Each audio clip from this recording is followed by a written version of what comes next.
Good morning. It is Monday, June the 7th. I'm Jane Seeley, and this is the CBC Morning Report. Now, the Queen Elizabeth Hospital will not bow to public pressure as it continues to limit visitation at the healthcare facility and has hired new security services as part of its enhanced COVID-19 protocols. It's all about offering the highest level of protection to patients and staff there, according to QEH Director of Medical Services, Dr. Clyde Cave. He tells the Morning Report it's a proactive and cautious approach as the hospital beefs up its protocols in light of the very contagious Delta variant. That's the other name for the Indian variant, and Dr. Cave says it's about not repeating the mistakes of late last year into early 2021 when it was announced that Barbados recorded community spread and the UK variant was detected here in Barbados. Here's Dr. Cave as he outlines the QEH's enhanced COVID-19 measures. We are having to resist a lot of public pressure to go back to how things were. We have asked people not to visit their ill relatives as frequently as before, and that's been a major strain. Reversing rules, I would really not want to be a patient sick and my family cannot visit and do as we are accustomed to doing. But despite that, we know that that is one of the things, it worked for us, as did our decreasing numbers of people's coming to clinic. The fallout from that is that we have a number of people in the community who now need to come and get their health attended to. And if everybody rushes in and everybody rushes in without wearing masks and social distancing or being vaccinated, then we have a scenario where things can spread. So we're continuing the things that we knew worked for us. We have a new security force at the hospital who have been specifically trained as hospital security to interface with the public and help us with these measures. We've had a vaccination program offering all our healthcare workers and many of our chronic patients, and certainly all of our elderly patients in the country, the opportunity to be vaccinated. Dr. Cave is meanwhile monitoring the spread of that Delta variant in the UK, saying we must be prepared for not if, but when it comes our way. From all reports, the Delta variant, which is how we refer to the Indian variant in current nomenclature, is even more contagious and spreads even faster than that UK variant, which got us into trouble around January. So we also know that in the UK, last figures, well over 50% of their new cases are Delta variant. If that comes to us, we can expect it to spread even faster. Now, we are doing all sorts of things to try and minimize the virus coming into the country. But I think we have to accept that it will never be foolproof. And our second line of defense after the entry protocols is what we do as Barbadians to protect ourselves and minimize any potential spread. Dr. Clyde Cave, the Director of Medical Services, he spoke to me right here on the Morning Report. We'll take a break here and come back with some more COVID updates.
A female was the lone positive COVID-19 case identified on Saturday, June 5th.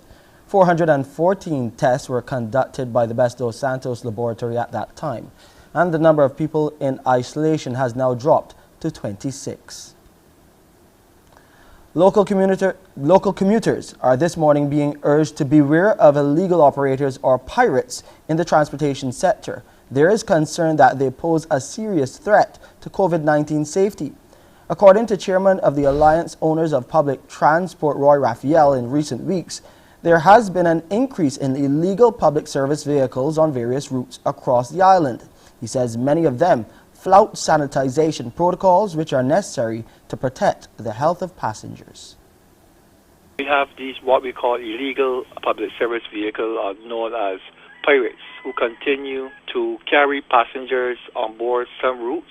But I'm noticed that they do not go into the terminal to be sanitized because they are not public service vehicles known as ZRs or minibuses. I would like to see those persons who are applying the route as a private public service or illegal public service vehicle. I would like them to be mindful that the directive ordered those persons carry more than 14 persons in a vehicle must be sanitized by the Transport Board or the Transport Authority. Over in Trinidad and Tobago, the Health Minister Terence Dayal Singh is assuring the population different age groups will be given their chance to be vaccinated as more of the life-changing drugs flow into that country. Prime Minister Dr. Keith Rowley announced Saturday that the country would receive 800,000 Johnson & Johnson one-dose vaccines by August, as well as a substantial number of Sinopharm vaccines next Thursday. Mr. Dayal Singh says in addition to the elderly, the ministry has already started to vaccinate middle-aged persons at health centres, especially those with NCDs. And once a more widely available supply of vaccine flows into the country, other age groups will be given their chance. So, we'll be doing 40 to 60, finish that age group. Then 20 to 40, finish that age group. And we could accomplish that by around October this year, for the absolute latest, once the vaccine supply is predictable and comes in large enough quantities, and that starts this week. While the minister notes that the first-come, first-served system for vaccines will come into effect on Wednesday and assures that crowd control measures are already in place. What we are doing now is finishing off those few thousand persons who have appointments. That will be finished between Monday and Tuesday, and then first come, first serve starts on Wednesday. Because the elderly have been telling us they don't know how to use WhatsApp, they don't have internet access and so on. Meanwhile, we hear the U.S. is donating 750,000 coronavirus vaccines to Taiwan after the island accused China of hindering its efforts to secure doses. 3 U.S. senators have traveled to Taipei to meet Taiwan's president. More in this report. A 3-hour visit with major geopolitical significance. The 3 U.S. senators touching down in Taiwan and promising to give the island 750,000 COVID-19 vaccines. A show of support and gratitude to Taiwan for sending supplies to the U.S. during the peak of its own outbreak in 2020. We are here as friends because we know that Taiwan is experiencing a challenging time right now, which was why it was especially important for the 3 of us to be here in a bipartisan way. Friends come to each other's aid. Taiwan was initially one of the pandemic's success stories. Last year it went more than 8 months without any domestic transmission. But it's recently had a surge of infections, recording most of its more than 220 deaths in the past month. We are very thankful to the Biden administration for extending a helping hand and putting Taiwan in the first group of countries to receive the vaccines shared by the U.S. These vaccines are a lifesaver to Taiwan. We will not forget your help. Fewer than 3% of the island's 23 million people have been vaccinated. This week, more than 1 million doses were donated by Japan. Taiwan has signed contracts for doses from AstraZeneca and Moderna, and it's accused China of interfering in potential deals to secure vaccines from Pfizer. Some, though, blame inefficiencies by the Taiwanese authorities, and China says Taiwan's governing party is preventing it from sending doses of its own vaccines. Chinese-made medical products are banned under Taiwanese law. The authorities have obstructed the mainland from sending vaccines to Taiwan in every possible way and even falsely claimed that the mainland has hindered its procurement of vaccines. For their own political interest, the authorities continue to engage in political manipulation. China's governing Communist Party views the island as a part of its territory and has vowed to one day seize it by force if necessary.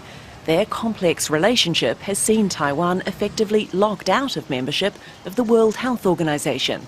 The United States is donating vaccines to multiple places around the world, as China is. And it's just part of the competition between the United States and China to maintain relationships worldwide, and that would include Taiwan. Washington remains Taiwan's biggest ally, senators promising the island that it will not face the pandemic alone. As we start a new week here on the Morning Report, let's hear what Pearson has lined up for you on the Monday edition of Morning Barbados. Pearson? Thank you, Shane. Coming up in just a little while, we'll be introducing you to the new president of the Barbados Chamber of Commerce and Industry. What's his mission? What's his vision? We'll talk to him about that.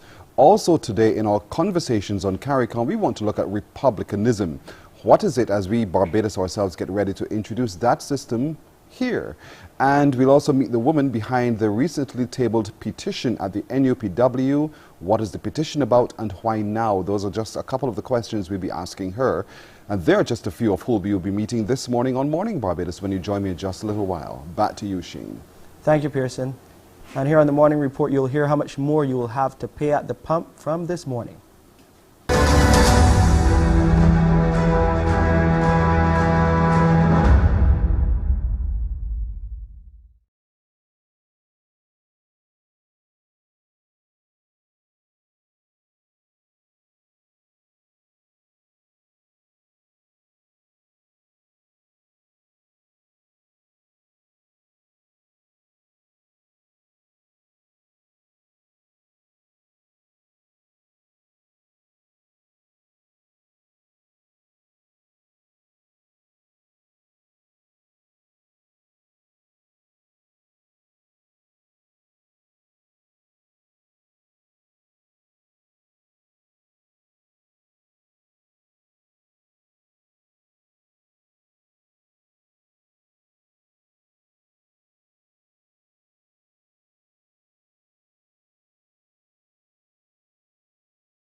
Motorists are this morning paying more at the pump as the retail price of gasoline, diesel and kerosene increased at midnight in keeping with the landed price for these products on the international market. Gasoline now costs $3.88, an increase of 9 cents.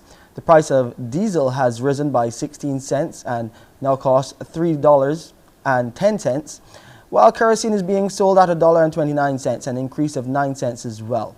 On the other hand, the price of liquefied petroleum products, LPG, have dropped. The adjusted price of LPG, the 100-pound cylinder, will be $143.25. The 25-pound cylinder will now cost $40.91. The 22-pound cylinder, $36.17 it will retail at. And for the 20-pound cylinder, you'll have to pay $32.88. The last price adjustment was on the 2nd of May. Labour Minister Colin Jordan is appealing to entrepreneurs this morning to pay your contributions to the National Insurance Scheme. Doing so, he says, will allow them to be in line for old age contributory pension, survivors, sickness, maternity and other benefits.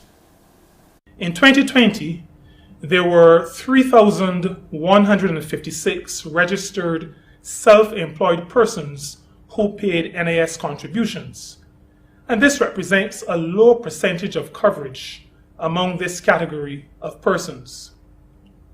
In that same year, special provisions were made for self-employed persons who were affected by the impact of COVID-19. This resulted in the payment of the one-time business interruption benefit of $1,500 per month for April and May 2020 to 1,477 self-employed persons who met the qualifying criteria. This totaled approximately $4.4 million. As Barbados prepares to mark 10 years since the historic bridge town and its garrison was inscribed on the UNESCO World Heritage List later this month, businesses in the city are being called on to embrace the designation. It's coming from the chair of the Barbados World Heritage Committee, Steve Devenish. June is also being observed as National Heritage Month. It is important for us to encourage business people within the historic bridge garrison area to use the designation probably in their address and their promotion to make reference to what we've achieved so far. I'm extremely happy that we are having a very diverse and intense month, and I would encourage all Barbadians to join and help us in our celebration and participation. Stay away from bad company. That's the advice ex-inmate Rosaline Aline is giving local children and youth. She was speaking at the launch of Children's Empowerment Ministry, an initiative by Prison Fellowship Barbados for children of current and former inmates. Do not mind the singing with the guns and the knife, and you don't want to be part of that culture. It's going to get you nowhere. Hospital, cemetery, or jail. You don't want that. So stay away from negative influence, the people on the block, the guys that's going to encourage you. Oh, don't go to school today, come and hang with us. You don't want that. And if you can't avoid it, let someone know, and they will talk to the higher authorities. And Ms. Aline has some advice for parents and guardians as well. You have to pay special attention to your kids, to what they're doing, who they're associating with, and go to their school and attend PTA meetings and take part in their day-to-day life and their daily activities, because honestly speaking, we just give them the brand new bag and the shoes and we send them along to school and we don't really check. But education is a must, and knowledge is power. In the Bahamas, a progressive Labour Party leader, Philip Davis, is hitting out at the value-added tax holiday announced by the Prime Minister, Dr. Hubert Minnis. As he says, many Bahamians are struggling to make ends meet. We hear more in this Our News report. PLP leader Philip Davis is questioning the value-added tax holiday when thousands of Bahamians are still reeling from the impact of the COVID-19 pandemic. He said the Minnis administration is disconnected from ordinary Bahamians. To offer a VAT holiday on hurricane supplies when many Bahamians today are homeless and cannot put food on their table and don't know yet where the next salary will be coming from and or where the next resource will come from to enable them to look after their family. A VAT holiday, it will only be beneficial if persons are able to take advantage of it. Addressing Parliament on Wednesday, Prime Minister Dr. Hubert Minnis announced the value-added tax holiday will be introduced next month to make hurricane preparations more affordable. He added there would also be a VAT holiday on school supplies for the second straight year ahead of the next school year. However, Davis said many Bahamians can't afford to take advantage of the VAT holidays, and that's not his only concern. What needs to happen is they need to get on the ground, understand the vulnerabilities of our people, and address to this. Last year, government introduced legislation allowing the Minister of Finance to provide VAT holidays up to 2 times per year for up to 30 days for specific reasons. When asked what he suggests be done to assist Bahamians this hurricane season, Davis said government missed the opportunity to restore and rebuild in the aftermath of previous hurricanes. Having failed to do that, my recommendation would have been that they should have started building, for example, hurricane shelters in the family islands. They should have been ensuring that proper drainage is in the islands where where the areas are prone to flooding. We're seeing no steps taken by this government to address any of those issues. An outbreak of algae in the Sea of Marmara in Turkey is alarming scientists. The slime has grown so much it is threatening wildlife, local businesses, and the environment. Slime, sludge, sea snot. These are just some of the ways this form of pollution is being described.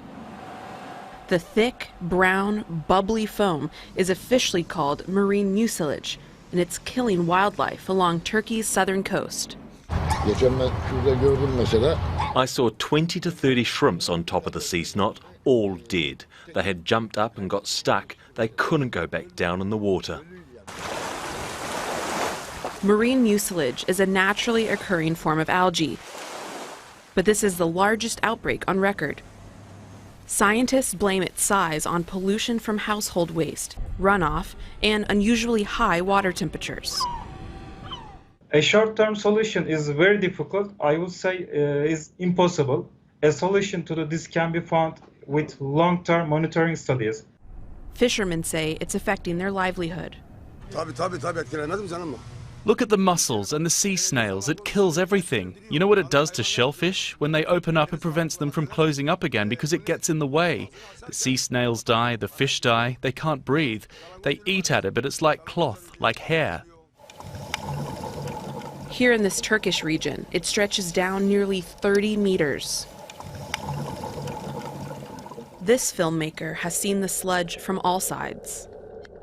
The Sea of Marmara's plight is the outcome of what humans did. This is triggered by humans, and there is no chance to find a solution to this at the table.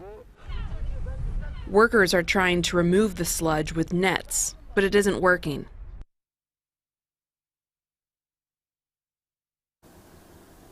Let's look at sporting news now, and all members of that Proteas squad, the traveling party that are here in the West Indies, have returned negative COVID-19 results from their second round of testing. Everyone is now out of quarantine and is able to move freely in the hotel and attend practice. Proteas bowling coach Karl Lagerfeld believes that his team has the right balance, especially in the bowling department, and they must adapt to the conditions here in the West Indies as soon as possible. I think we got the right balance. We got 4 seamers, probably hoping to play in the first test, and then obviously your spinner becomes. So we got options there. Normally we would go with 3 and then play with the spin. I think we've got personnel, yeah, because everyone is different. If you look at KG, Anna, Lungi, they're different, and then you got Vesu maybe, and you got Keshav. Keshav always, he bowls well on any surface, so he can adjust, he's adaptable. But it's key for us here was to get used to the surface. In other sporting news, a 5-member national junior wrestling team will now leave the island later today for the 2021 Cadets and Junior Pan American Wrestling Games in Mexico. We get more details about the team in this report from Anne-Marie Burke. Keon Sobers, Deshaun Skeet, Adrian Maynard, Xavier Tempro, and Michaela Brown. They make up the 5-member Barbados wrestling team, ready to tackle their way to possible podium finishes at the 2021 Cadets and Junior Pan American Wrestling Championships in Mexico. Under the guidance of coaches Jaime Payne and Ronald Phillip, the team has been trying their best to train under the current COVID restrictions, which has seen a different approach taken than the usual sparring, which is key to their training. Despite this, Coach Payne believes enough has been done for her charges to be ready. We are pretty okay. Due to the COVID-19 pandemic, it was kind of struggling to get the full preparation. But I was trying my best, me and the other coach, to get them ready, at least physically, technically, and mentally ready. The tactical, it was not 100% training, but we get it there. And I think that we will have possibility to bring some medals home. In Barbados, the COVID pandemic, it was not too bad comparatively with other countries, so at least we have more chance to use the beach to do beach training. Also, we do mat training by individuals, so it was not much issues for us to be ready for this. Competing in the cadet championships will be the lone female on the team, Michaela Brown and Adrian Maynard. Maynard is confident he's 100% ready given the work he put in. Preparation was very hard because they have to cut down at least 4 kgs before I went into the competition. So I had to go into a lot of training, a lot of strength, dropping a lot of weight. So I've been looking at some matches for the previous years, looking at techniques, looking at what they have been doing, their training styles, and feeling ready. Meanwhile, in the junior competition, it will be Xavier Temporal, Keon Sobers, and Deshaun Skeet. This will be Skeet's second time at the Pan Ams, and he has been doing all he can to be ready. Training, it was hard because it would be hurting my body and things, but with all the drills that we would be doing, it was great and exciting for me. I would say real ready to face other opponents that are stronger than me and even better than me. As mentioned, Skeet is on his second outing for Barbados, but it's the first time he will not be representing the island solo. This is an achievement within itself, as Coach Payne says the sport is developing. I am very excited this time because the first time Barbados Wrestling Association went to represent Barbados in the Junior Pana Games, we went with only 1 athlete. So I am so excited now that we bring 5, actually, 4 boys and 1 girl. So I think we're growing. The junior national wrestling team leaves the island on Monday as competition is set to get going on Wednesday, June the 9th and will run through to the 13th. Anne-Marie Burke, CBC Sports. And we're wishing the team the best of luck. Time now for a look at the weather. Current temperature 27 degrees Celsius and it's feeling a bit warmer. The apparent temperature stands at 29 degrees Celsius right now. It's partly cloudy and windy and the relative humidity is up to 72% this morning. That means there is some precipitation in the atmosphere. The barometric pressure 1013 millibars is where it stands and those winds are coming out of the east at 34 kilometers per hour.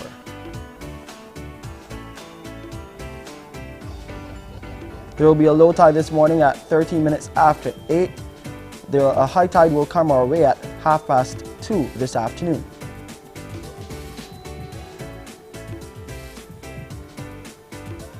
The seas are calm to moderate in open water right now. Swells are around the 2-meter mark, but I expect them to increase. That's why small craft operators and sea bathers are being told to exercise caution.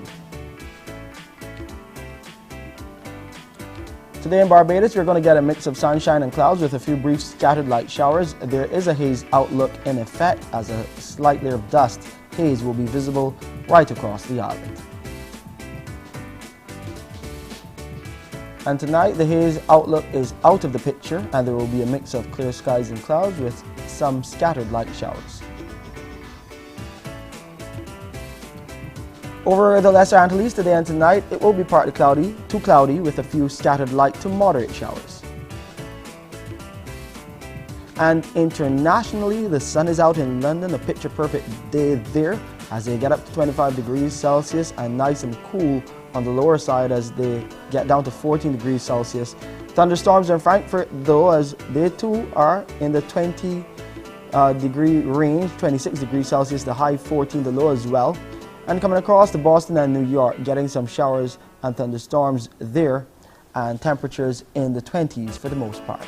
And that's it for this edition of the Morning Report. I'm Shane Seeley. Morning Barbados starts now. Wake up, wake up, wake up, wake up. Barbados, get up. Good morning, Barbados, good morning. Good morning to you. Good morning, morning, morning, morning. Barbados.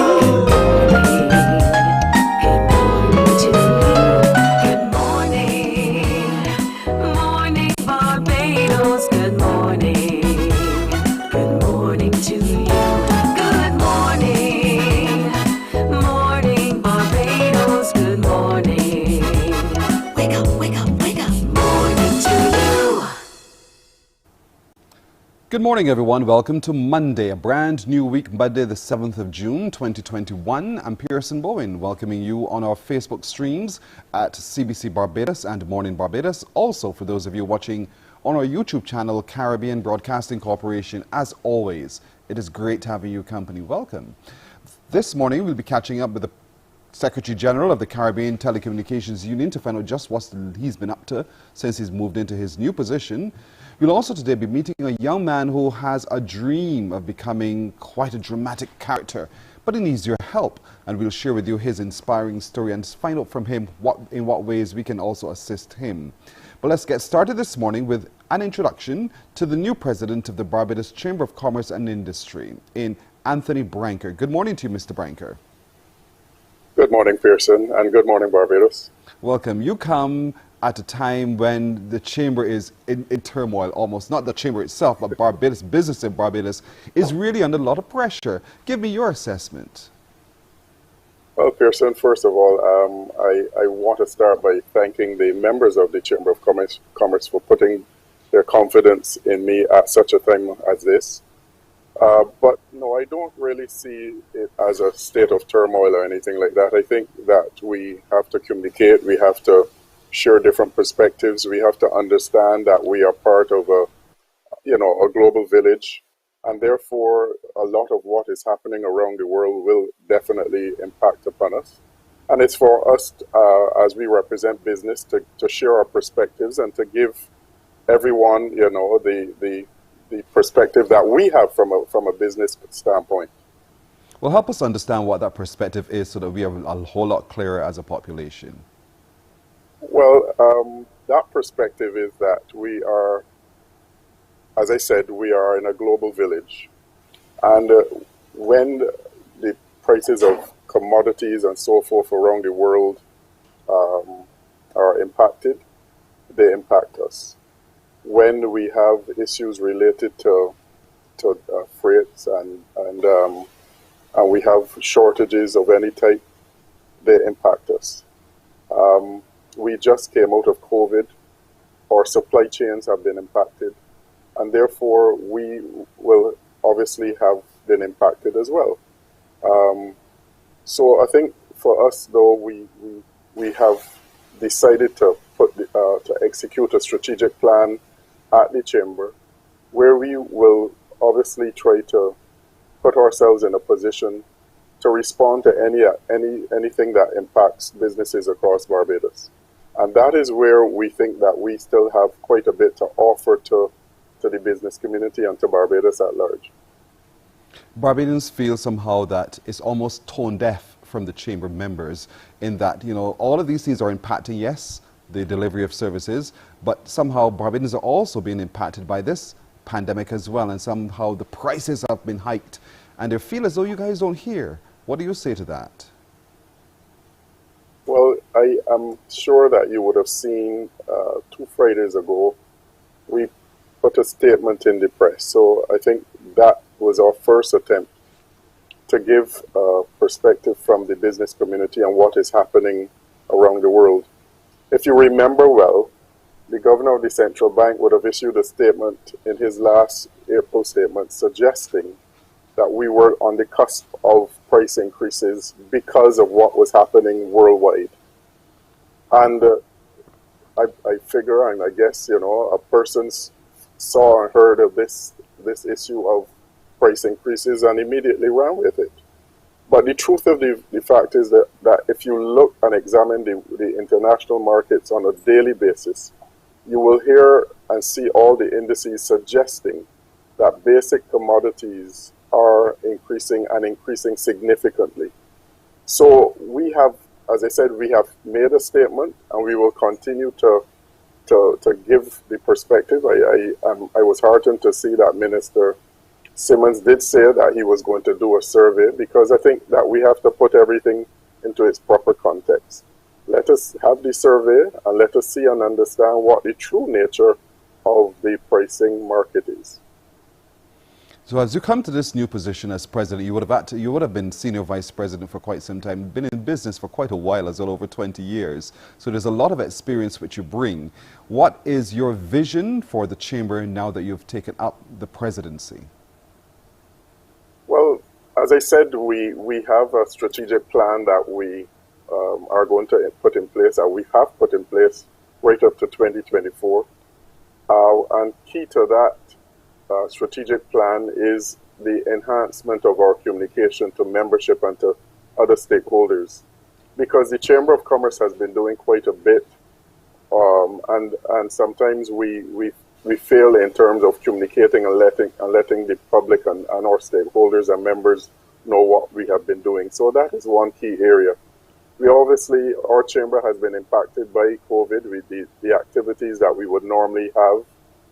We've been unable to do a number of activities. So one of the clear objectives is to improve the financial performance of the chamber. We have a number of standing committees as well that represent a cross-section of the business community in Barbados.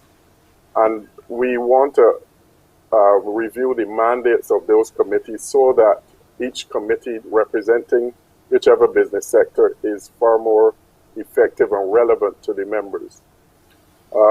Going on, I can think that we want to also enhance the membership benefit packages of our members. What does it mean to be a member of the chamber?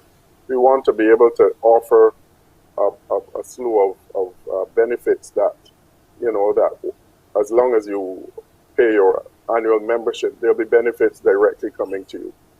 I also want to work closely with the National Transformation Initiative led by Dr. Alison Leacock to ensure that we can benefit from what she is doing. I already had a conversation with her, discussion with her, and I'm quite enthused by what the possibilities are working with Dr. Alison Leacock. I can also tell you that we have a MOU already in place with the University of the West Indies, and that's one thing that I want to exploit to look at how we can enhance service excellence in Barbados through our membership and through the University of the West Indies. So off the top of my head, Pearson, those are a few of the areas that I know that I have before me during my tenure. Sounds good. We'll be tracking you on that for sure. But there's also concern about the lack of energy in Bridgetown itself. You're saying boarded up storefronts and so. And so what plans would the chamber have in place for revitalizing our city? Well, I think that is a collaborative effort. Certainly there's a role for government to play in revitalizing Bridgetown. I think we do have a committee that is focused on that. I can tell you that past President Eddie Abed has been working very diligently in that area. But it is a collaborative effort. The challenge that we have is that we need to diversify our businesses, because you can walk through maybe Swan Street and you can find the same item as you go from store to store to store. There's need for diversification. There's need for us to transform how we look at our businesses and what we put out to the public, because certainly we know that there were some business closures, and we need to, if you go to some cities, there's no reason. I remember some time back there was talk about making Broad Street, a pedestrian street. There's no reason why we can't have beautiful cafes, as you would see in some international cities, and really transform what Bridgetown looks like. But it is going to take a collaborative effort, and the chamber is definitely ready and willing to play its part in that transformation. But it is something that is bigger than the chamber itself. I know there's some other areas that you want to have special focus on, like renewable energy approvals, front of package labeling, banking fees. I know for a lot of people that creates quite a stir. So how can the chamber agitate on behalf of Barbadians really to have some kind of real close look at those items? Well, Pearson, a lot of what we have before us right now, the chamber, if it is one thing that the chamber is known for, is its advocacy. We have continuously, as issues come up, we have always been able to respond to them. The front of label packaging is one that is still very much with us, and the public will be hearing more about it. but we have been working with the authorities in terms of putting forward our perspective from a business community. We understand the rationale for wanting to have, the certain information on the front of the label.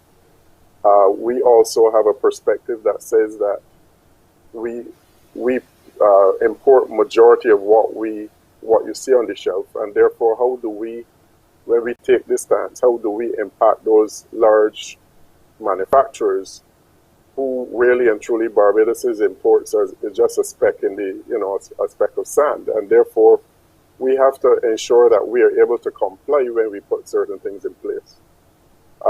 Banking fees is something that we have banks who are members of our chamber, and they understand the challenge. We understand that they too, have their principles to satisfy and their shareholders, and so we are agitating with the. And it is an ongoing. I said, Pearson, we are going to continue to work with.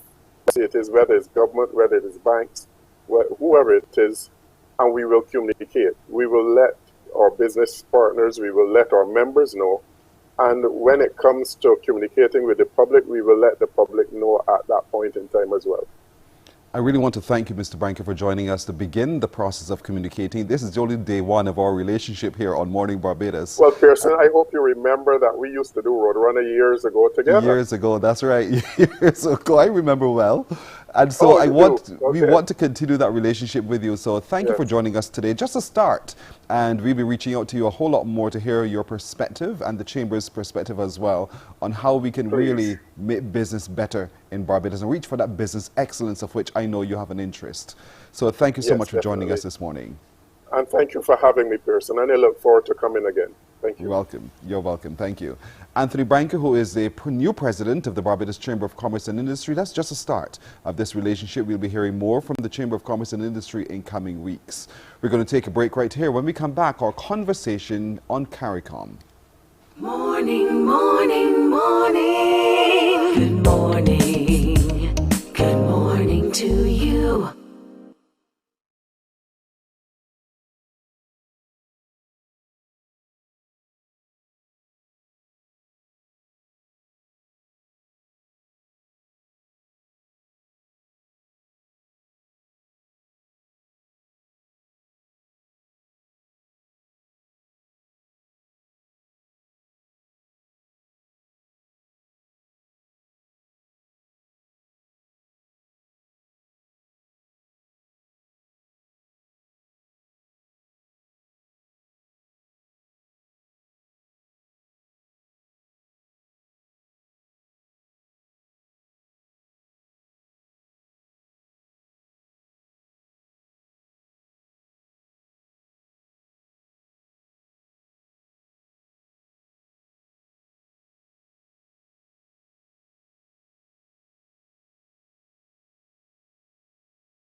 Morning, morning, morning. Good morning. Good morning to you. We have 15 minutes now to go to 7 o'clock. It's time for us to have our conversation on CARICOM this Monday morning with His Excellency Ambassador David Commichon. Good morning to you, sir. Yes, good morning, Pearson. Pleasure to be here. Thank you for joining us again. Now, as I teased leading into the show, we want to look today at the Republican system. And as Barbados is beginning its conversation and discussion about establishing that following the throne speech we would have heard, how Barbados wants to move by November to have that status, let's look at it frontally, because there are other states in the Caribbean that also are republics. True or false? Yes. Well, the first thing to say is to remind Barbadians that we have less than 6 months to go before we become a republic. So we really need to start thinking and talking about this very seriously all across Barbados. Government has set up this committee, but the citizens of Barbados don't have to wait on government to start the conversation. So let's start it. I can put it within the CARICOM context. We have 15 CARICOM member states, full member states, 5 associates. Of the 15 full member states, 5 are republics. Really? So the republics would be Haiti, Guyana, the Cooperative Republic of Guyana, the Republic of Trinidad and Tobago, Suriname, and the Commonwealth of Dominica. So Barbados would then make the 6th. We also should look at the Commonwealth, because many of our nations were former members of the British Empire, and when we look at it historically, we find that right now there are only 15 independent countries in the world that have the Queen of England, as their head of state. I'm not counting the UK, because she's a native of the UK. But 15, and of those 15, 9 of them are in the Caribbean. So if you look, all the former African colonies, all of them have moved on from the Queen being their head of state. Ghana, Nigeria, Kenya, Uganda, Botswana, you go right through all the former African colonies. You look at Asia, all of the Asian colonies have moved on. India, Pakistan, Bangladesh, Sri Lanka. It is only, other than the white Commonwealth countries, and the white Commonwealth countries are Canada, Australia, New Zealand, and they are kith and kin of the UK. Other than that, it's only some Pacific islands, the Solomon Islands, Tuvalu, and Papua New Guinea. But the bulk of the countries still holding on to the Queen are the Caribbean countries. And we really need to reflect on that, because there's no reason why this should be so. So I really want to give kudos to the others that went before Barbados and became republic. It is my hope that this step by Barbados, after Barbados was really the British mother colony. Mm-hmm. So we were known as a Little England. So if Barbados can make that break, to solidify its sovereignty and its full identity as an independent country, hopefully that could be a model and an example to Jamaica and St. Lucia and Grenada and St. Vincent and Antigua, etc. To say nothing of the associate member states that are still colonies, because our ultimate mission in our region must be to solidify our region as a totally independent region, to get rid of colonialism, and to solidify the identity of our Caribbean civilization. And we can't have a solid identity as a sovereign Caribbean civilization if some of our countries are still exhibiting this self-doubt by holding on to this colonial apron string. So it is in that context that we need to start the discussion, and we need to understand, going to become a republic gives us an opportunity now to reflect on what does that mean, because a republic is simply a state in which all power comes from the consent of the people, in which we are saying that social status based on hereditary considerations, who your family was, what your family did, but that doesn't count anymore. All power must come from the consent of the people. So it is saying that you stress the values of equality, social equality, a meritocracy, where your position in the society is based on merit, how you perform, and so forth. And it's also saying that we become more confident that, look, we are operating in this world on our own steam. It speaks to a sense of self-reliance and doing for self, and also a sense of ownership, that all citizens, everybody owns this country equally. And those are the kinds of values and impulses that we need right now as we confront the crisis that COVID-19 has landed in our lap. So that's the context within which the discussion. Part of the discussion has also to be about the type of Republican system that we want. We see examples, either the United States, we see what happens in the Commonwealth of Dominica and the like. So that discussion, no doubt, I suppose, has also to be predicated on that, the type of republic that we'd like to have. Yeah, yes, ultimately we need to use it to get into some deep thinking about our present constitution and the constitutional arrangements and what changes we need to make. What I would say, I can't really speak. I can't speak for government. I know that obviously the government is really preoccupied with the COVID-19 pandemic, the health side of it, the economic side of it.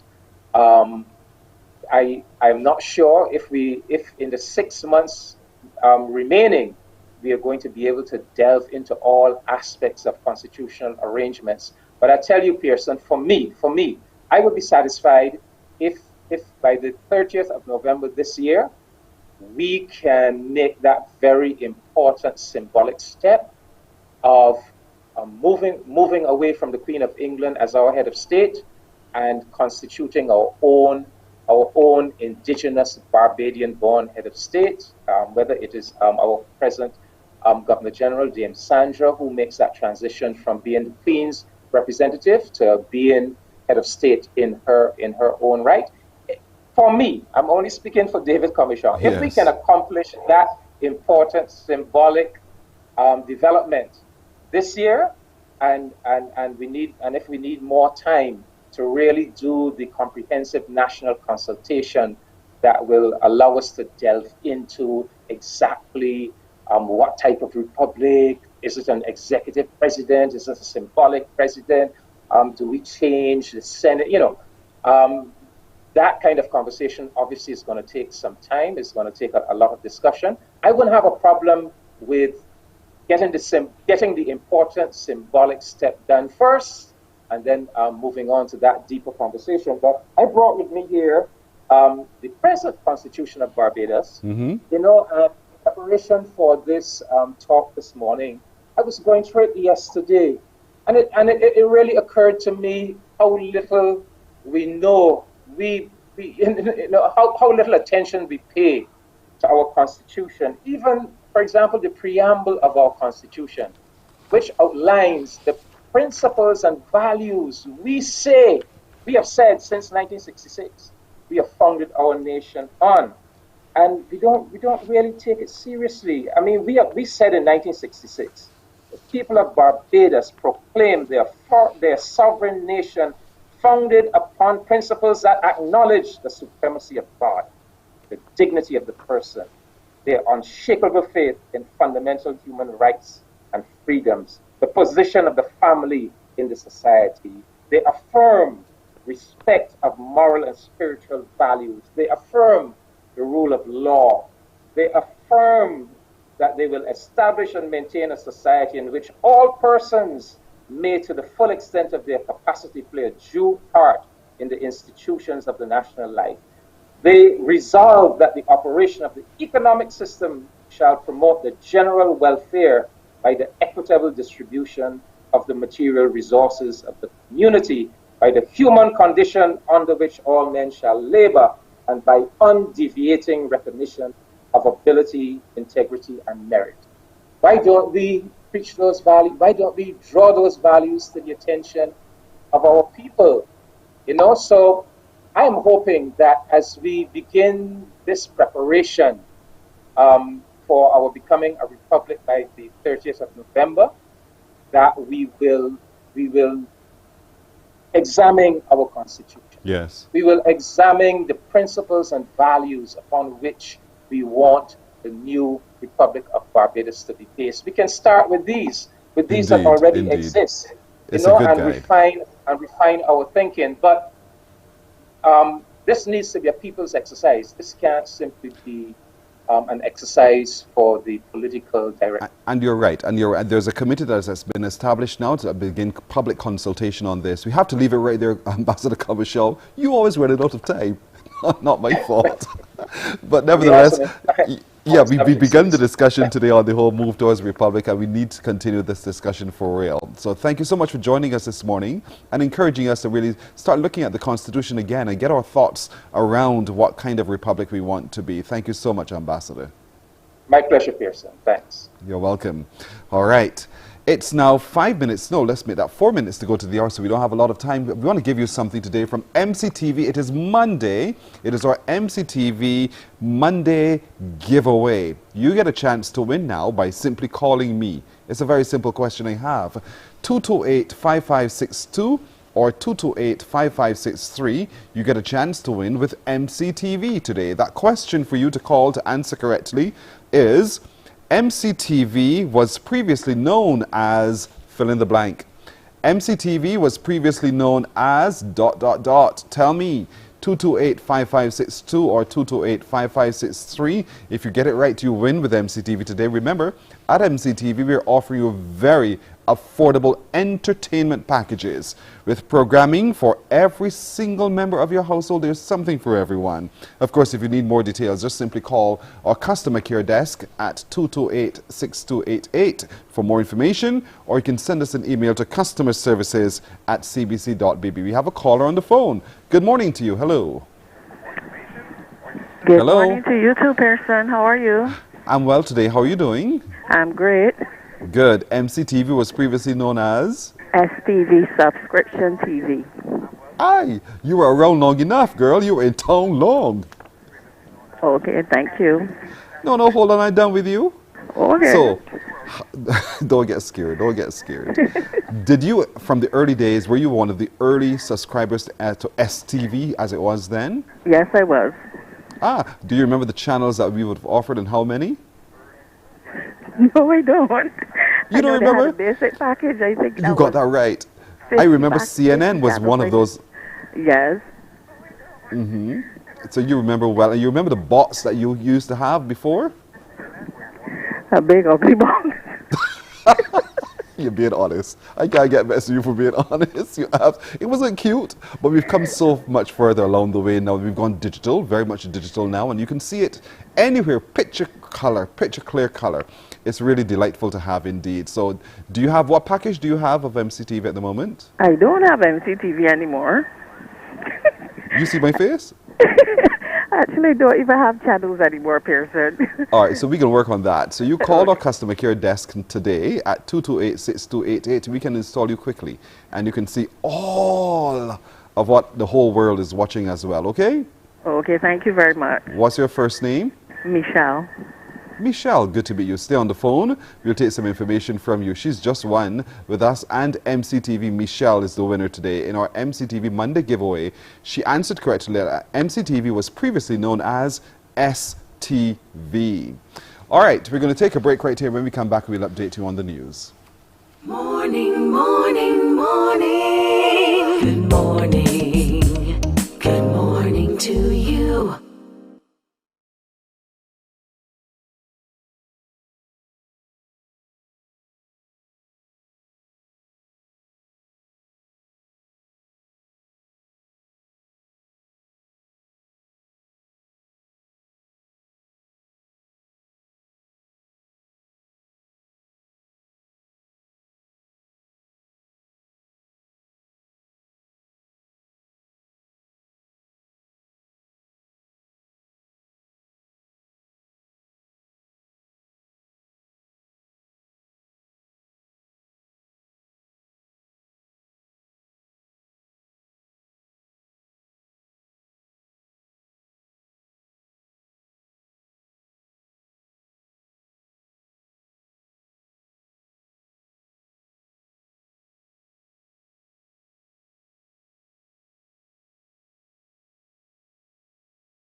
Morning, morning. Good morning. Good morning to you. Well, as we've reached the top of the hour, let's get an update on the news. Once again, here's Shane Seeley. Thank you, Pearson. Here's your 7 a.m. headline news. And the management at the Queen Elizabeth Hospital, we're hearing this morning, will not be easing visitation restrictions anytime soon and have brought on a new security team as the QEH has upgraded its COVID-19 protocols. Director of Medical Services, Dr. Clyde Cave, confirms that the move to offer the highest level of protection for patients and staff is a more proactive and cautious approach, as the QEH does not want to repeat any of the mistakes made during the end of last year into 2021 when Barbados recorded community spread and the UK variant was detected here. We are having to resist a lot of public pressure to go back to how things were. We have asked people not to visit their ill relatives as frequently as before, and that's been a major strain. Reversing rules, I would really not want to be a patient sick and my family cannot visit and do as we are accustomed to doing. But despite that, we know that that is one of the things, it worked for us, as did our decreasing numbers of people's coming to clinic. The fallout from that is that we have a number of people in the community who now need to come and get their health attended to. And if everybody rushes in and everybody rushes in without wearing masks and social distancing or being vaccinated, then we have a scenario where things can spread. So we're continuing the things that we knew worked for us. We have a new security force at the hospital who have been specifically trained as hospital security to interface with the public and help us with these measures. We've had a vaccination program offering all our healthcare workers and many of our chronic patients, and certainly all of our elderly patients in the country, the opportunity to be vaccinated. His comments come as local health officials keep an eye on what's happening in the UK with the rapid spread of the Delta strain of COVID-19, better known as the Indian variant. From all reports, the Delta variant, which is how we refer to the Indian variant in current nomenclature, is even more contagious and spreads even faster than that UK variant, which got us into trouble around January. So we also know that in the UK, last figures, well over 50% of their new cases are Delta variant. If that comes to us, we can expect it to spread even faster. Now, we are doing all sorts of things to try and minimize the virus coming into the country. But I think we have to accept that it will never be foolproof. And our second line of defense after the entry protocols is what we do as Barbadians to protect ourselves and minimize any potential spread. As the debate about the gun lyrics sound on the Trojan rhythm continues, a leading youth counselor says the truth is that many of the island's young people are accustomed to hearing such lyrics. Director of Drug Education and Counseling Services, Roger Husbands, made the comment during last night's edition of The People's Business. In my collaboration with about 10 of them or so, talking about the same rhythm, they said to me, but there's no difference in it. And they live in a culture today where the gun speaks more louder than anything else.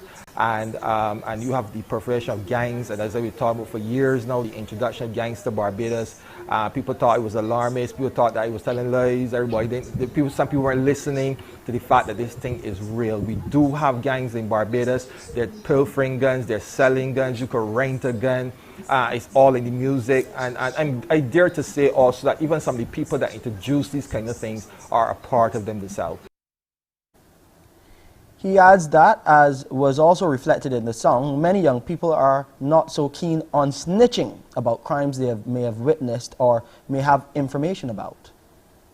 The culture, this same music culture, has caused young people to see snitching as a negative word. And therefore, that's why police are not going to be able to catch these villains as they are, because a lot of people don't want to snitch, because again, snitches get stitches. And the reality is that we got to bring this back to home. We got to change the branding of snitching, importance of snitching, the benefits of snitching, because the reality is there are men there who got information. There are young people who see things, but they need an avenue that they can come and say, well, look, John down the road got a gun, Paul down the road got a gun, and know that they're going to be treated as security and safety. But for sure, a lot of young people that I spoke to, they ain't got no problem with the song. Again, that's what they hear every day. And finally, some not so good news for motorists who are paying more at the pump from this morning. This is as the retail price of gasoline, diesel and kerosene all increased at midnight, in keeping with the landed price for these products on the international market. Gasoline now costs $3.88, an increase of 9 cents. The price of diesel has risen by 16 cents and stands at $3.10, while kerosene is now being sold at $1.29, a hike of 9 cents. On the other hand, the price of liquefied petroleum products will decrease. The adjusted price of the LPG 100-pound cylinder will now be $143.25. For the 25-pound cylinder, you will pay $40.91. The 22-pound cylinder will now cost $36.17, and the 20-pound cylinder, $32.88. And that's your 7 a.m. headline news. I'm Shane Seeley. Back to you, Pearson. Shane, thank you. 7 minutes after the hour now. We'll take a break right here. When we come back, your Crumbs question of the day. Morning, morning, morning. Good morning. Good morning to you.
Morning, morning, morning. Good morning. Good morning to you. 9 minutes after 7, time for you to get on the phone now to call me to answer today's Crumbs question of the day. The question coming up, 228-5562 or 228-5563. Here comes today's Crumbs question of the day. So 228-5562 or 63, tell me, what is the oldest newspaper in Barbados and in what year was it established? What is the oldest newspaper in Barbados and in what year was it established? 228-5562 or 228-5563, got you good, I know. What is the oldest newspaper in Barbados and in what year was it established?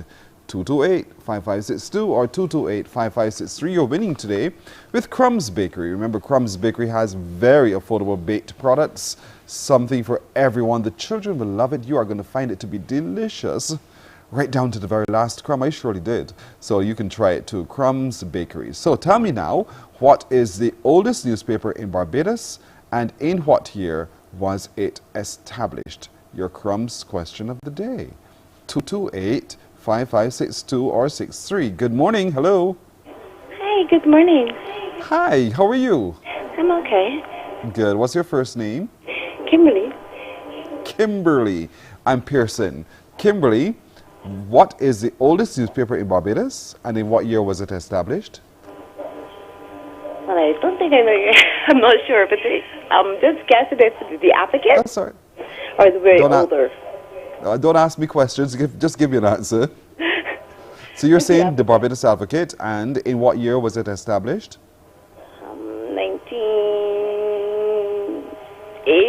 70-something, 1975. Kimberly, you're your 20s or so? 30s. Your 30s? You're still a little young. You're not, nope, Kimberly, that's not right. Not at all, but good guess. 228-5562 or 228-5563. We haven't got a right answer yet, so come on. What is the oldest newspaper in Barbados, and in what year was it established?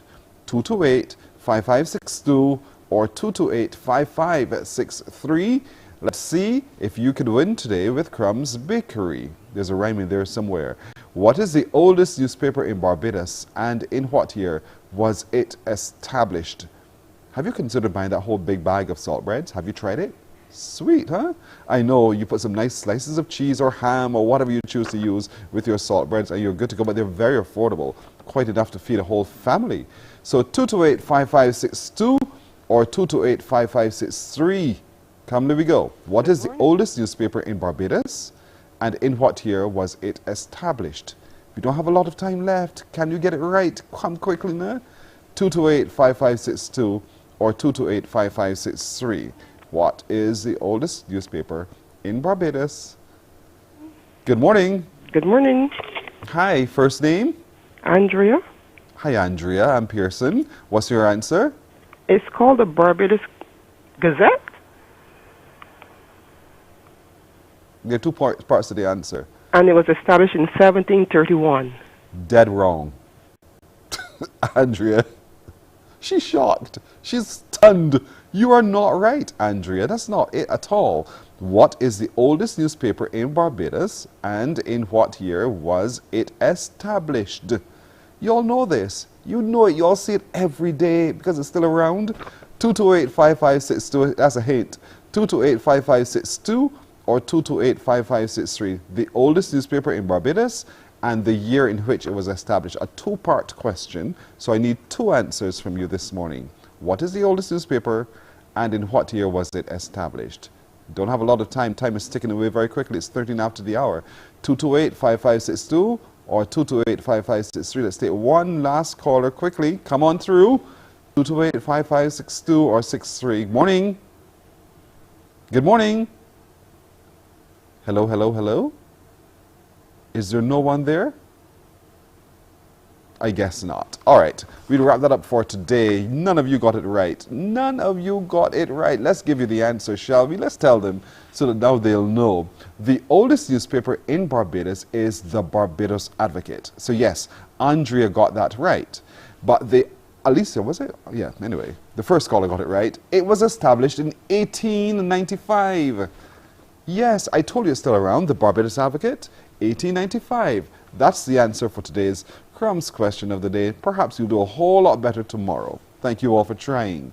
14 minutes now past the hour of 7 o'clock. Let's continue now by introducing you to this young lady from SS School of Business. Her name is Roanne Smith. She has an upcoming seminar. Good morning to you, Roanne.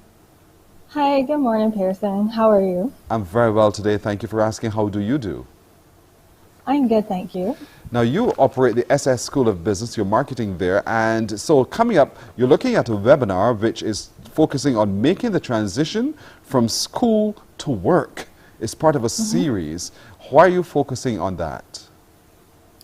Well, when I graduated, I knew that I had challenges transitioning to the workplace, and it's a common theme. It's not only something that I've experienced. Workplaces talk about it on a regular basis, how they feel like students move into the workplace and they're unprepared. And so I decided to offer this seminar to be able to give people the tools that they need to be able to make that transition. And I would like to say as well that it's not only for, I have marketed it as for students who are transitioning to the workplace, but it could also be for mid-career professionals who are looking to transition to another career or maybe transition to a management level. So what are we getting wrong? What are people who are transitioning getting wrong that this webinar series is seeking to correct? Okay, well, firstly, one of the things that persons are doing wrong is not writing effective cover letters and resumes. And in a time like this where competition is high, you really need to get that right in order to stand out. I think that the other thing that's been problematic is effective communication in the workplace. Um, Developing relationships in the workplace is key to success in the workplace. And so if people don't have the effective listening skills, for example, or they don't know how to communicate their needs, then there's going to be problems in developing relationships. And effective communication is not only necessary for inter-organizational relationships, but also intra-organizational relationships. A lot of what you're saying to me is somehow predicated on the person. If you're not the person, in terms of developing who you are so you can actively and adequately respond in these kinds of ways that you're outlining, then you're almost at a disadvantage. And so this webinar series, I'm supposing, would be able to at least root me in what are some of the fundamentals to approaching and applying myself as I transition into work. Absolutely, and one of the things that we're going to be looking at, one of the first seminars, we'll be looking at emotional awareness. So, well, self-awareness basically and self-management. So you get an opportunity to look at your strengths and your weaknesses and your blind spots, because that's another thing. A lot of persons don't know how others see them. So it helps you to figure out what your blind spots are. And then from there, you can manage your behavior. You can develop emotional intelligence. You can know how to communicate assertively rather than passively or aggressively. You can learn how to respect other people's time, respect other people's boundaries, respect confidentiality. So those are the kind of things that we're going to be looking at as well. I think as people go, they have to realize, you know, you're an adult now. You know, the little children's games you would have played before, no, not in the place of work. And so there's a level of maturity that is required of you. So you must be able to hear the good as well as hear the bad. So I like that blind spot analysis that you're talking about, because sometimes you don't want to hear the faults that we all have. I mean, all of us, each of us has faults. And so we must be able to hear them objectively and be able then to be able to fix them, whatever it is. And so this webinar series that you're conducting will no doubt to be able to attend to that. So when is the webinar series and how can we access it? Well, the webinar series runs from June 14th to July 7th, and there'll be 2 seminars per week, so on Mondays and on Wednesdays. And you can access the information through our Facebook and Instagram page, which is SS School of Business. And you can also email me for more information. You can reach me at sschoolofbusiness@gmail.com. Right, so those are the ways that we can actually come and be a part of it. So yeah, and it's going to be, how is it going to be? It's going to be done, obviously it's a webinar, it's going to be done online. What does it cost me? It's going to be $20 Barbados. And the average webinar normally involves you listening and being able to type questions or ask questions at the end, but I want to make it as interactive as possible. So people can ask questions as they go.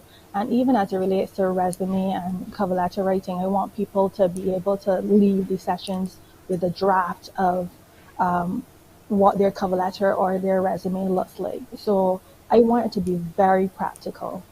I'm so excited for you and this, for real. It's going to be very practical. It's going to be very instructive as well.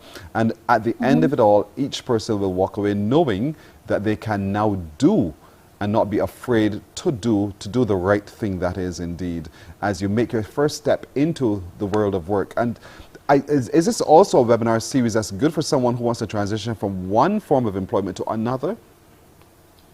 Absolutely, because as we move up in the organization, we're going to need additional skills. And I actually taught this program at the master's level. So it's not only for persons who are now going into the workplace, it's also for persons who, like I said, are mid-career professionals and who are trying to advance to another level. So it's for everyone. It's literally for everyone at every age and stage. So if you're either now a school leaver and you want to know how to do so, or if you are already midway in your career and you just want to either switch it up or reach for that next level in your particular chosen path as well. That's why this is important. And the art, the skill of writing, though, I know a lot of us have moved away from that. How to effectively write a letter or write some kind of note that people hear. We always think that it's just about reading, but you must be able to hear it and sense it, what that is. And that's why the art of cover writing and resume writing is also very, very critical. You're going to spend some time looking at that. So give me this morning a basic tip to a good cover letter. Well, cover letters need to be persuasive. So that's the first thing. And so the key is in the first step. For example, in the introduction of the cover letter, making sure persons know what you're actually applying for. Some persons just apply for generic positions, or they're not very clear. So you need to be very precise. And then I would say, going into the second paragraph, you need to make sure that you convey the skills that you have, the transferable skills that are applicable to the organization. It's also necessary for you to say why you want to work for the organization and why you want to work in this particular position. That's good advice. Now, because of the methods of transmission now, a lot of people tend to just hit an email and send, as opposed to drop it into the post. You know what frustrates me a lot? Is seeing an email coming to me as a place of business and the way they begin to address you. You know, there's some youngster who just simply says, good morning, I've just submitted this, boom. And that's it, as opposed to, you know, addressing things as will be required for a business. What kind of recommendations and advice would you want to give to that person? Well, first of all, I would say that when you send an email, you need to have in the subject line of the email exactly what the email is about, because people are receiving so many different emails that they don't necessarily have time to look at a random email. So you have to make sure that you say this is an application for XYZ position. And then you have to make sure that you're very professional. Since you don't know the culture of the organization, it's best to be formal. And so you would start by saying dear, Mr. or Mrs.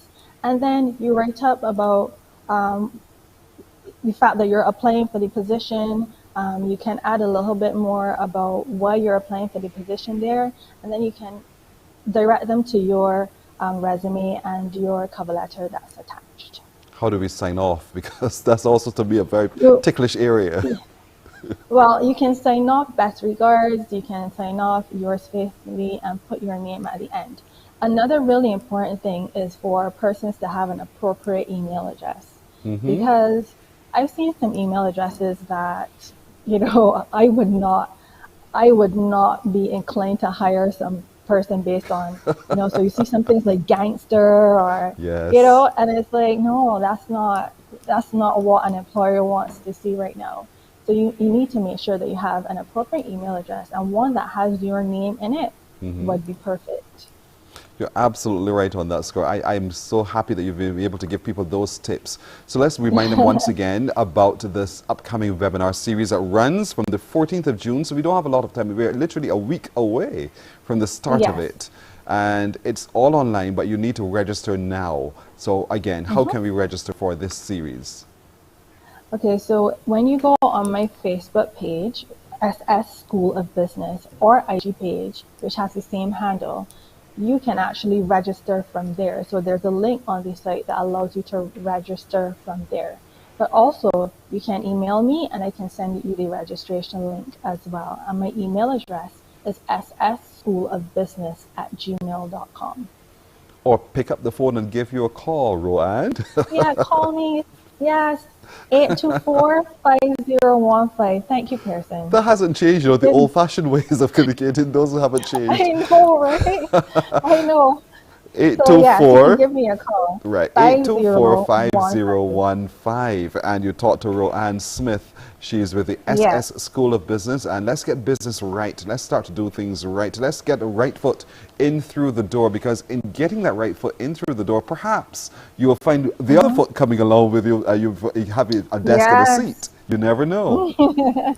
So for those who are questioning who is it for, it's for you, the now person leaving school, or it's for you midway career, or if you're looking to transition to do things a whole lot differently, just do it. Just join this webinar series. You see the page right there. That's the Facebook page, SS School of Business on Facebook. And you can see that's the webinar series we're talking about right there. School of Business, making the transition from school to work, the webinar series. It includes a whole series of subjects: resume and cover letter writing, corporate etiquette, networking, effective communication, ethics, and ETC means a whole lot more. So it's really quite comprehensive indeed. So we want to encourage you to get out there right now and email sschoolofbusiness@gmail.com. You see the Facebook page, SS School of Business, or you can go to the IG page, SS School of Business, or call Roanne Smith on 824-5015.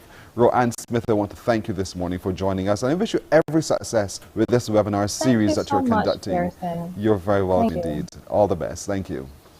Thanks. Bye. Bye. Morning Barbados continues right after this. Morning, morning, morning. Good morning. Good morning to you.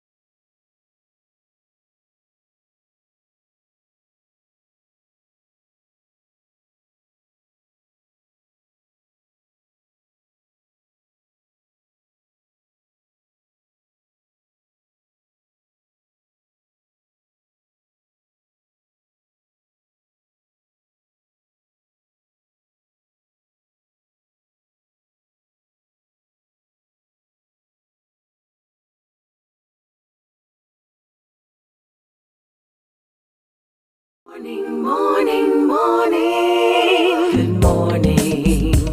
Good morning to you. 28 minutes after 7 o'clock now. You would have been paying attention to the news. You would have heard of the petition. The petition that was leveled by one lady to the National Union of Public Workers. She's joining me now. Natalie Murray is the person behind the delivery of that petition. Good morning to you, Natalie. Good morning, Pearson. How are you this morning? I'm very well today. How do you do today? I am great. Thank you. Now, I have questions that people probably have in their heads as well. What's in this petition and why now? Okay. The petition speaks to lack of representation. Members have been complaining for a while. As I move across Barbados, as I talk to individuals will call me because I used to work at the National Union of Public Workers, and they're saying to me, Natalie, we are not getting representation. When we call, nobody's returning our call. Sometimes we show up, nobody's there to represent us, and we are fed up. And I thought that as a member of the union, and for somebody who would have worked at the organization, that something needed to be done. And that is why I actually got the resolution drafted. In addition to that, Pearson, we know that with the pandemic and what's happening globally, labor is on the decline. And workers really need a voice in these things because a lot of the gains, a lot of the things that unions would have fought for are being rolled back. And even right here in Barbados, we have the flexible working arrangement where workers can work from home, but nobody's talking about who will pay for the outfitting of your home, who will buy that chair so that you will be comfortable, who will pay for the internet on a monthly basis. We need to add our voice to the policy. I know that the union fought for this flexible working arrangement, but there are other parts of this arrangement that needs to be addressed. And 2 weeks ago, I got a call from my colleagues at the psychiatric hospital. They wanted to work remotely from home, and management is against the policy. They've been fighting now for weeks, sending correspondence back and forth. And I reached out to the president, Akani McDowell, and I asked him to kindly meet with the workers. they would have tried to meet with persons from the secretariat. That failed. And we had a meeting on Zoom. I attended that meeting. And at that meeting, we all agreed with the management of the secretariat that we will do three things. Can I tell you this morning that none of the three things were done, Pearson? And that was the straw that broke the camel's back for me. You cannot have workers in this country paying $26 a month and not getting the level of representation that they deserve. And in addition to what I would have just said, I recognize that Kenny McDowell, he has been the one out there in the forefront. And the resolution speaks to the fact that he has vigorously represented the workers across Barbados. He has been the voice for the workers in this country. And my memory goes back when I was working at the AUPW and we had the march for the workers at the airport. Where were the members of the secretariat? I remember being there. I saw the Kenny McDowell, his executive was there. I don't even recall seeing some of the individuals who are now talking and having a say about the resolution. Finally, Pearson, thank God that the Constitution and the NUPW gave the members recourse when they think that things are not going in the direction that they would like it to go, that we, the members, we have recourse. And that gives us the opportunity, if we can get 50 signatures, to write to the Secretariat and let them know that we want to have a special general meeting to have our issues addressed. And that is why we would have sent that resolution with 135 signatures to say to the Secretariat, 3 years is a long time that no one was appointed in that position. We have someone who is acting unofficially in that position, and I think the time has come for that position to be filled, and not only to be filled, but to be filled with someone who can stand up for us, who's not afraid to stand up, and someone who I think would have represented the workers, and that is a Kenny McDowell well in the last 6 years. And I think that's the direction that the workers we want to go in, and we would have signaled that in our resolution. There are elections upcoming for the National Union of Public Workers, at which the same Akani McDowell is throwing his hat into the ring as president. In your conversations with him, do you know whether or not he will withdraw his application for that position? Well, Pearson, the resolution is before the elections. I didn't have that conversation with him. All I said to him, Akani, I think that you need to give more time. You know, as a full-time person at the union, I think that you can make a greater impact on the workers' lives and for the union. And he said, whatever position the workers want me to serve, I am willing to serve. But I didn't have that conversation with him whether he would give up the presidency. But if the workers decide on the 15th of June that they want him to become the general secretary or secretary general, then he will have to give up that position. What's the difference between general secretary and secretary general? Honestly, there's no big difference, but we want to signal to the secretariat that it cannot be business as usual. And the position will be a 4-year contract, and it will be for 4 years. So we just decided a change was signal that, you know, we mean business, it cannot be business as usual. And some of the terms and conditions are different. So that is why we use the word Secretary General. Some people are of the view that you guys, your business is in the news way too much. And now here we go yet again. This lady has come forward with this resolution. What do you say to that person and that comment?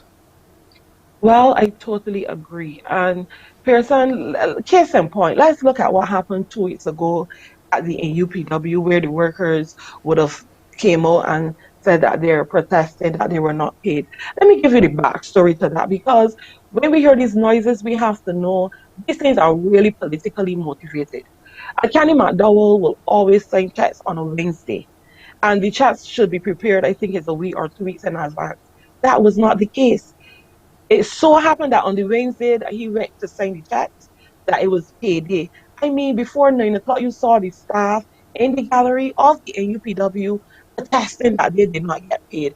I think that's ridiculous, and it's because of that that we need to bring change. And if you look at all the things that Kenny McDowell was in the media for, purely politically motivated things, nobody can bring any real evidence to me or to the wider membership that Kenny McDowell has not represented the workers or that he bring confusion. All I can tell you, he was the voice for making sure that workers in this country got appointed. He was the voice that ensured the workers at the airport got their salary increase. He was the voice in 2018 when he was humiliated by the previous administration, called a boy in the yard for wanting a salary increase for workers when they offered zero that got 5%. And we heard everybody in this country said, he moved from 23% to 5% without understanding that the 5% represented 1 year.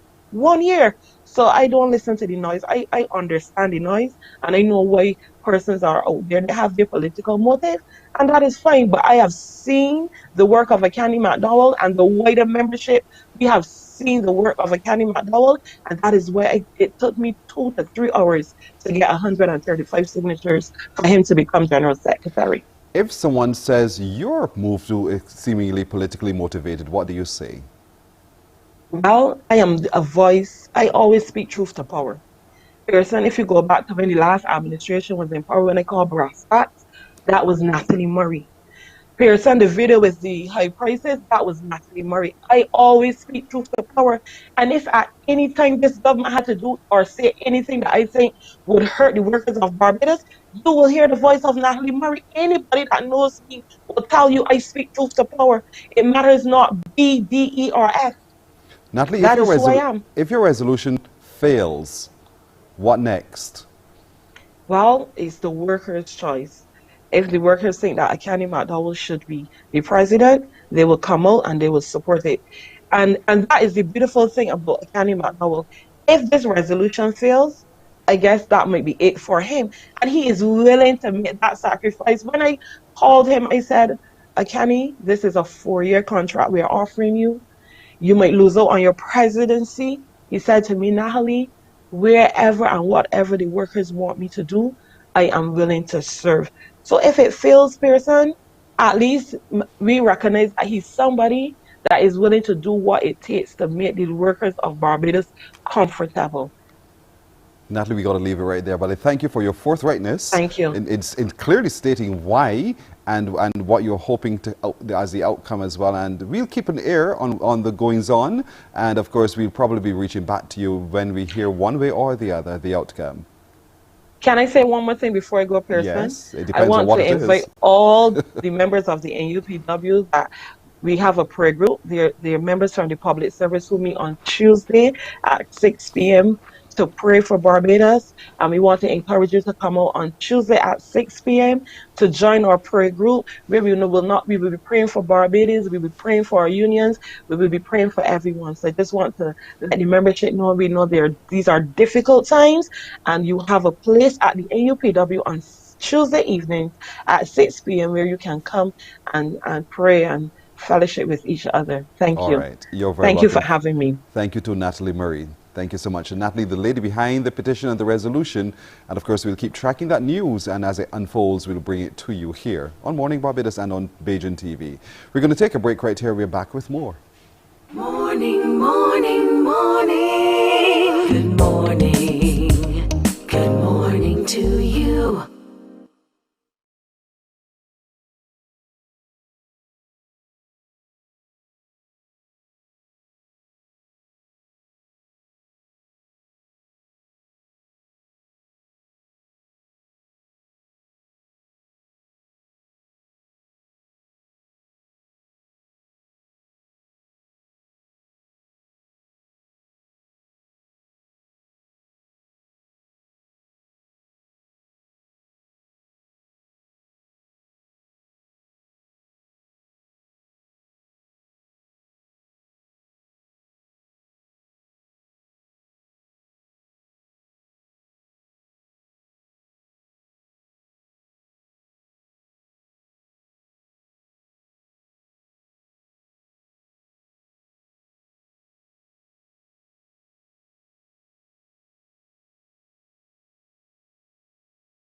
Morning, morning, morning. Good morning. Good morning to you. His name, Kentuan Brown, will one day be in the bright lights, but to get there, he needs your help. And so he joins us this morning to talk a little bit about that. Kentuan Brown, good morning to you. Hi, good morning, Pearson. Good morning indeed. Thank you for joining us. Now, I know you are soon to be a part of the American Musical and Dramatic Academy in New York. Congratulations on being accepted to that academy, by the way. When did you get the news that you were accepted? I would have received the news about 3 weeks ago. I was at work and work had just finished and I was heading downstairs and I saw that I had this missed call from an American number. I returned the call where Sugan from admissions at AMDA greeted me and told me that the call was placed in reference to my acceptance for the fall semester. So flipped when you heard that call, you heard the news. Yeah, I was overly excited and shocked. I'm sure. When did you audition and what did you audition with? So I would have auditioned 2 months ago. I had to do a song as well as a monologue. The song I did would have been Some Girls from the musical Once on This Island, and the monologue was entitled Where Love Can't Follow. So this admission to the American Musical and Dramatic Academy, why are you doing this? Well, it has been a dream of mine for a long time to study abroad for many reasons, not only for education, but for cultural purposes, to meet with people, trying new things, but also to have that exposure that you may need. But specifically in this instance with AMDA, seeing that it is the #1 performing arts school in New York City, and New York City happens to be the home of Broadway, I think that it would be a huge but small stepping stone in the journey of becoming a performer. And this is your passion, has been your lifelong passion? Yes, sir. You're nodding. So with the acceptance into the academy, it comes with a partial scholarship. And so the costs that you have are no doubt higher than that partial scholarship. What kinds of figures are we talking about here? Okay, so the partial scholarship is covering $14,000 US. That will be coming off of the overall tuition. But what was left after that was 30,000 Barbados dollars for me to raise. Another 30,000 Barbados dollars for you to do so. And this is where you're now hoping that Barbadians join with you in trying to raise those funds. And I want people to understand he's not just begging, he's actually working, trying to also do so. But your help is absolutely critical. So how can we as a population support you so that you become our next star and on the stage? Okay, so I would have created a Go Get Funding campaign. You can find that on gogetfunding.com. You just have to type in Help Kentuan Follow His Musical Theatre Dream. The process is actually quite simple. It would guide you accordingly. You can use a debit card. You can choose the amount you would like to donate. You get a receipt and a thank you email as well. So any amount really is important, any amount. And as many as us can do so, let's do so. But for someone watching today, say, well, who are you? I've never seen you before. What can you say to them? Well, in that regard, I tried a lot of things to be seen when it comes to performing, but I find that there aren't that many options. So whether it was singing from my school, entering pageants, and stuff like that, just to be seen and to be heard, but I've never really done anything outside of that, or I've never found an opportunity to really be seen by a lot of people. So that's why I want to take this opportunity right now. And now the opportunity is presented to you by your acceptance into the American Musical and Dramatic Academy in New York City. And Kentuan is his name. We got to get him there. We have to get him there, ladies and gentlemen. This is a young man. How old are you now, Kentuan? 23. 23. And how long is the degree program that you're taking on? It's going to be 2 years. For 2 years. And so for the next 2 years, Kentuan needs your help. Is the cost that you're covering enough to cover the 2 years? Yes. All right, so we just need another $30,000 Barbados. We can do this. And the appeal really is to corporate society also to pull from their generosity to support our young people and know what's been going on with our young people relatively recently, the other lights in which they fall. But now here's a young man who wants to fall in the positive light, and he needs your help for real, and he wants to be able to do so soonest. You've been interested in theatre from a very young age. What inspired you from then to do theatre? Well, I always had a love for singing, but my mom, she used to watch this musical called Hairspray, and she would watch it on repeat and repeat and repeat, and to the point that I learned every song. I basically know the entire script, and I just loved seeing how these actors were portraying the role of another character. They were pouring their all into it, singing, dancing, acting, looking so happy, and I thought I would love to do that. Just waking up every day and going to a job that I get to do that would be thrilling and exciting. You go to a job where you get to be happy every second of the day. Indeed, that's beautiful. So $30,000 is what we need to help Kentwan Brown become a star, to really fulfill his lifelong goal to become a dramatic gentleman, really, to be a theatre practitioner, to be a singer and a dancer and just to act. And with the American Musical and Dramatic Academy of New York, $30,000. So remind us once again how we can donate to your cause. Okay, so you can go on gogetfunding.com and you can type in help Kentwan follow his musical theater dream. Once again, the process is pretty simple. It's going to guide you accordingly. You can choose your method of payment. You're going to receive a receipt as well as a thank you email. What's the timeline that you're working against? So I'm trying to raise the funds by September 27th because school begins on October 18th.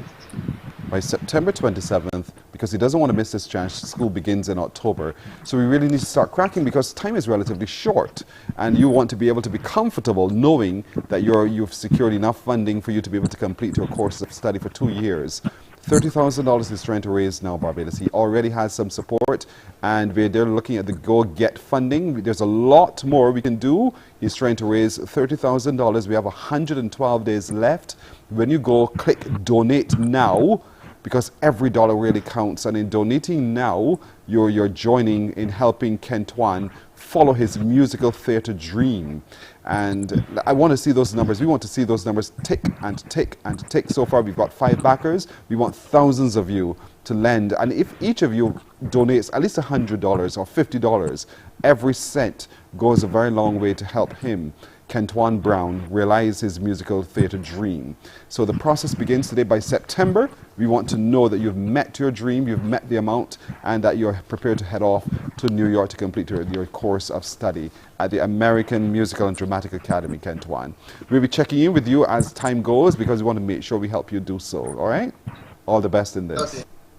Thank you so much, Pearson. Thank you You're so very much for having me. welcome. You're very welcome. Kentwan Brown is his name. He now needs your help, ladies and gentlemen. Go to the Go Get Funding account for Kentwan Brown and make your donation. You can use your debit or credit card and make your donation. You receive a receipt and you're good to go, just to make it legitimate as well. So Kentwan Brown, give him your fullest support. We're back after this with more.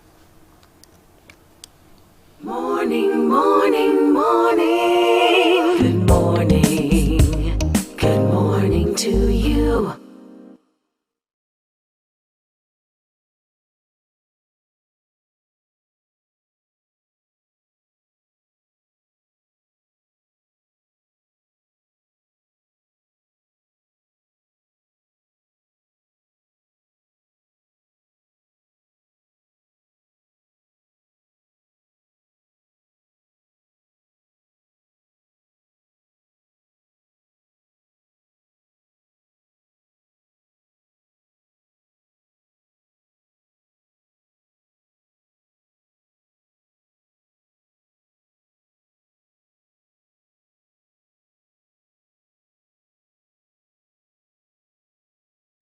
Morning, morning, morning. Good morning. Good morning to you. Last but certainly not least, Miss Brittany Seeley, who is a CEO and founder of Work Consultancy Inc. Good morning to you, Brittany. Good morning, Pearson. As always, I'm happy to be back. And as always, we're happy to have you back as well. Because over the months, we've been talking a lot about getting it right for work as we get back into business, things are beginning to open up yet again, and so opportunities are presenting themselves, and people want to be ready and right for work. And I know over the time you've shared with us a whole host of tips, from letter writing to resume writing to the way we look as we prepare for work as well, and the way we conduct our interviews.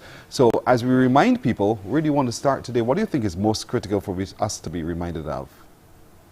So I actually want to take a different approach today. And we're going to talk about waiting well, because oftentimes persons are super bubbly and they want to get into a job right now. And I could completely understand that with so many obligations. However, as I always say, the job market is so difficult to get into right now. So how can you wait well? And I have a couple of tips to share with you. So are you ready? I'm ready.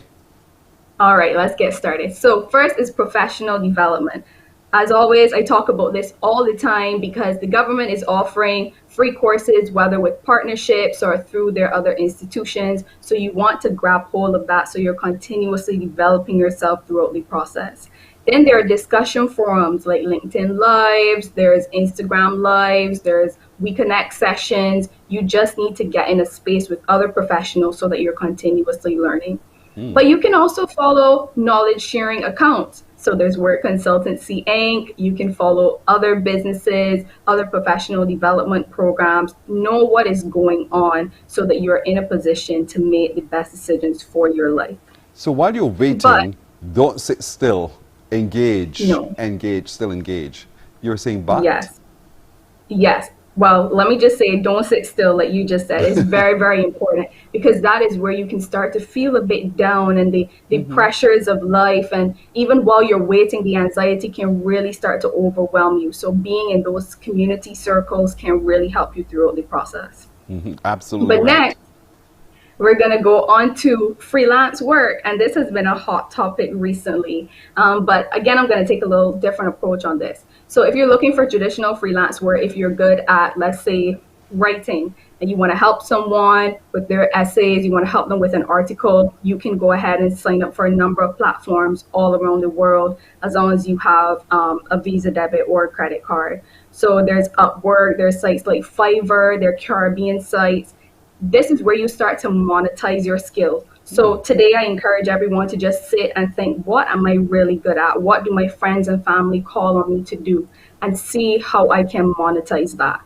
But a number of persons have been gardening during the pandemic as well. So can you sell any of those produce in your backyard? Are you in church groups that you can say, okay, well, I have a couple of potatoes for sale, or tomatoes, cucumbers, so persons get to know who you are, and you're still able to earn that extra income while you are waiting.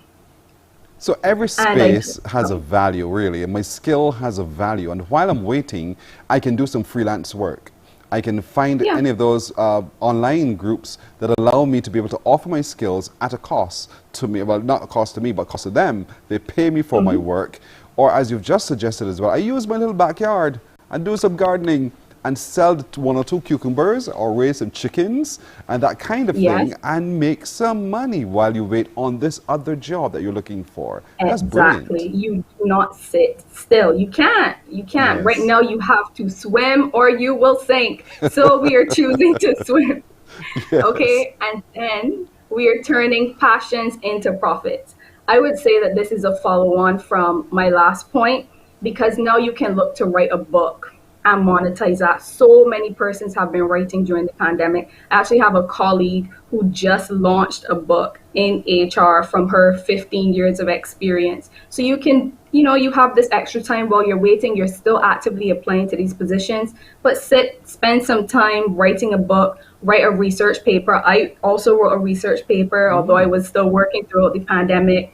You can start a podcast, you can start a business. You want to turn your passions into profit. Excellent. Again, it fits into don't sit still. Just don't sit still.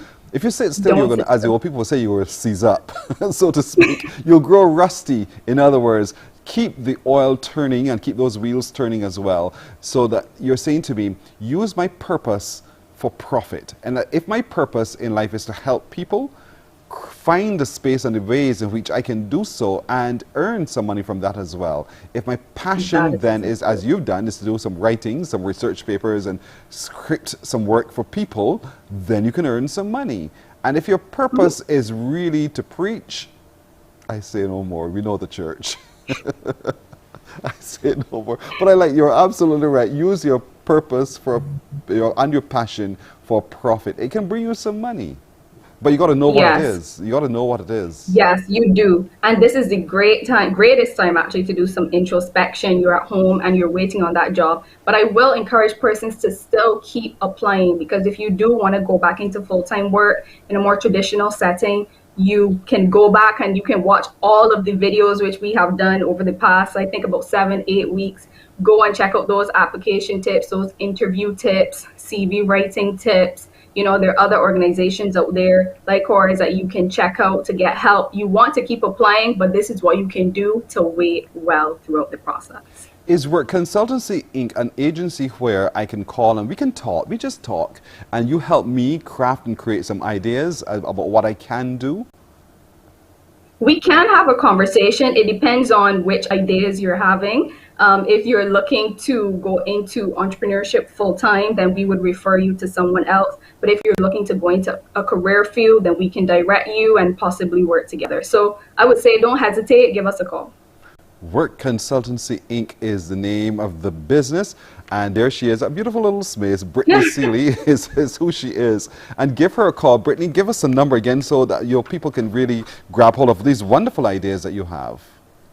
Sure, 825-6384. You have our Instagram page up, so you can check us out, Work Consultancy Inc., Instagram, LinkedIn, YouTube, Facebook. Just put us in Google and you'll find us everywhere. There it is, at Work Consultancy Inc. We're family. That's right, Work Consultancy Inc. That's the, who's that fella? Right there. Of course, 825-6384. Brittany Seeley is the CEO and the founder of Work Consultancy Inc. It will work for you, indeed, indeed. Brittany, thank you so much for joining us again this morning. We look forward to seeing you again soon. Thank you, Percy. You're welcome. We will. Take care. Bye-bye. You're welcome. You take care too. That's it for today, everybody. Hope you found something that you can latch on to and make work for you. Until tomorrow, take care. Bye-bye. Wake up, wake up, wake up, wake up. Barbados, get up. Good morning.